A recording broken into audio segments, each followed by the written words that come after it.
If I could have your attention here in the Media Center, we will go ahead and start our press conferences today for the South Point 400 here. Yeah, we're ready to go. So, yeah, our winner's press conference now. Chris Buescher joining us, driver of the number 37 Natural Light Seltzer Chevrolet for JTG Doherty Racing. If you got a question for Chris, please raise your hand. We'll get a wireless mic to you. We're going to start here with Chris Knight, and we'll work our way around. Chris Knight, catchfence.com. Chris, how's your contract status looking for 2020?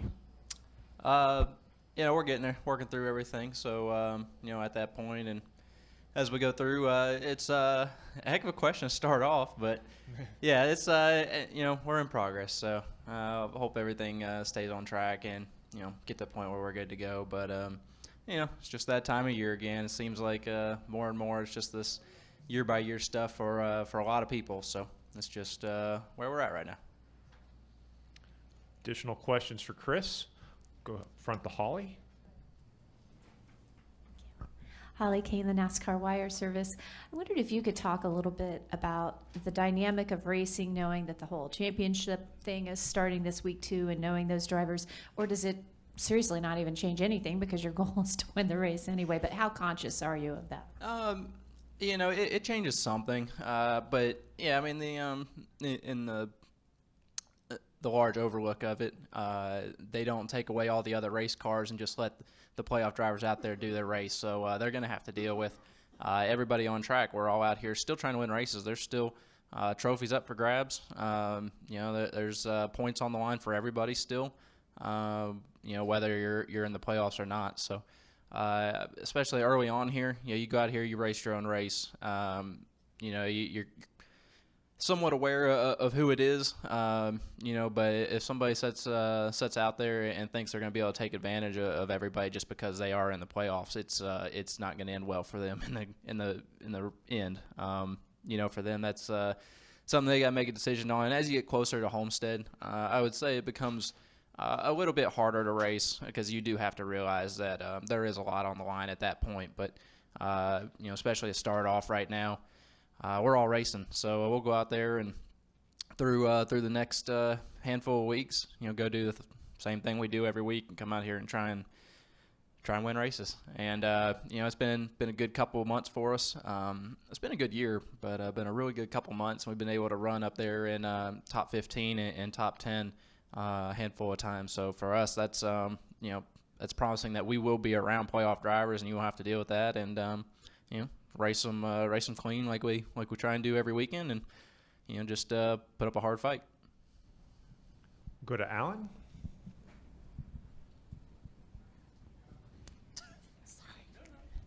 Nice scoot there. I try. Get up toward the front. And talking about your good year, the speed charts will show you pound for pound have the 21st fastest car all year. Yet you haven't finished outside the top 20 since about, I think, Dover, way back in May or April. So just talk about, what do you think is leading to that success in terms of outdoing what your car maybe is capable of? Is it pit strategy? Is it your skill?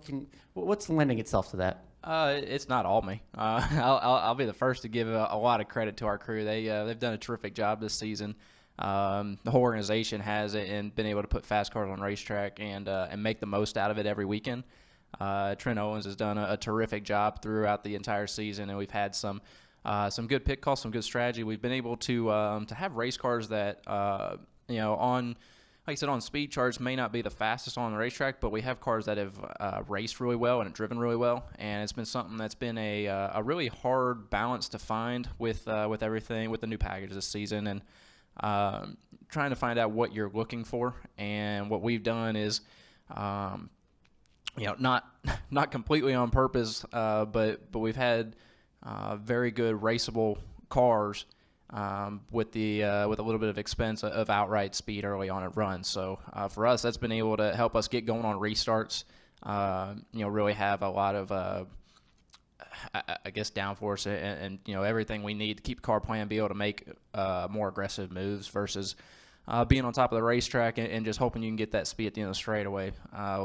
There's definitely times we wish we had more outright speed, could qualify better. Would have made a lot of our weekends a lot easier if we could have gotten a decent pit stall along the way. But some of the good things, the last couple of weeks we've actually made some huge gains that have led to a lot better practice speeds, some really good qualifying efforts, and enabled us to get some better stalls. So kind of coming back around and keeping the drivability in the cars, but finding that speed has been what we've been after for a couple months now, and I think we've come up on a couple things that have done just that. So, it's all of us. It's a big group, and everyone's just really done a really good job. Pit crew's done a really nice job, and we've been solid on pit road this season. Everything comes together and adds up, and at the end of these races, we're able to keep the car clean, keep the fenders on it. When aero is as important as it is, you can't go out there and tear the race car up and expect to have the speed you need at the end and the drivability to get the finishes. So, just a combination of a lot of things, and been able to to outperform where a lot of people think we should, and been able to run right where our goal was at the beginning of the season, was to be able to run top 15 every week, and we've been able to do that at least half the races this season. We've been really close. I think we finished 16th like 6 or 7 times. So everyone back at the shop gives me a hard time about that one. But we've been really close to our goal that we set out to be able to do at the beginning of the season. And the second part of it was that shot of making the chase, and we did not get that done.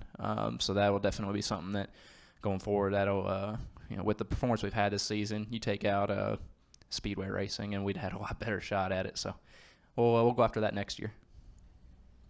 Additional questions for Chris? Go to Kenny Bruce.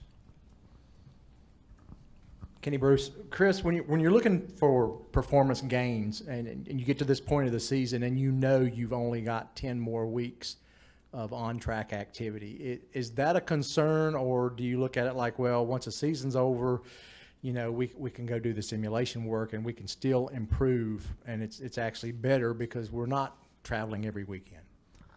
I definitely don't think that we look at the last 10 as a disadvantage, or you're not bummed about it coming to an end. I don't think that all the sim time in the world, all of the wind tunnel time, everything else that you can do, it's not on track results. It's not in traffic with other race cars around you. It's not the same. It's very helpful, and there's no doubt about that. And there's some really talented people that get it very close to real world, but it's like going and driving the simulators. At the end of the day, it is not the real thing. It's as close as we can come without being able to go test and all the rules that are in place to try and cut that cost. So trying to find gains, it's hard.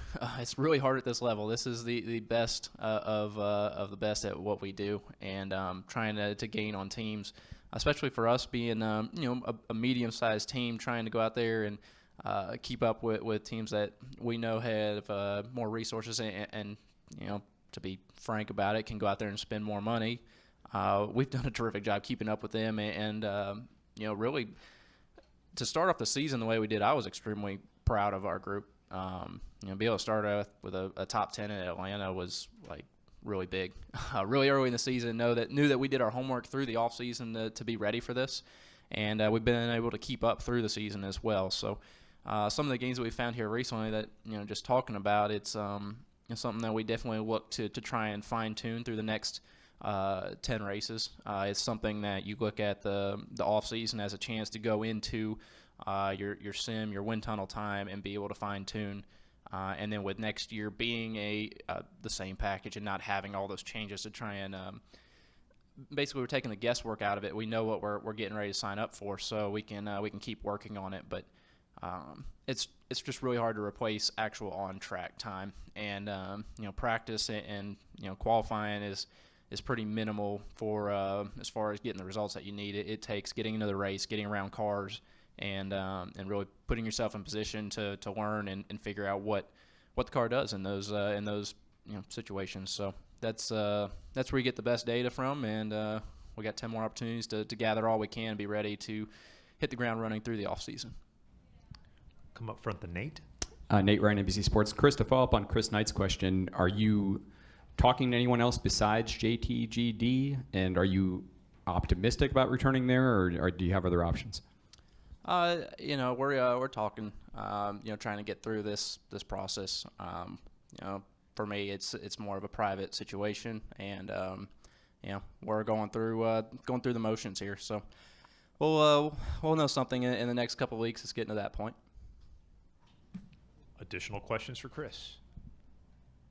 Chris, thanks for joining us today. Good luck this weekend. Appreciate it very much. You know, have a good one.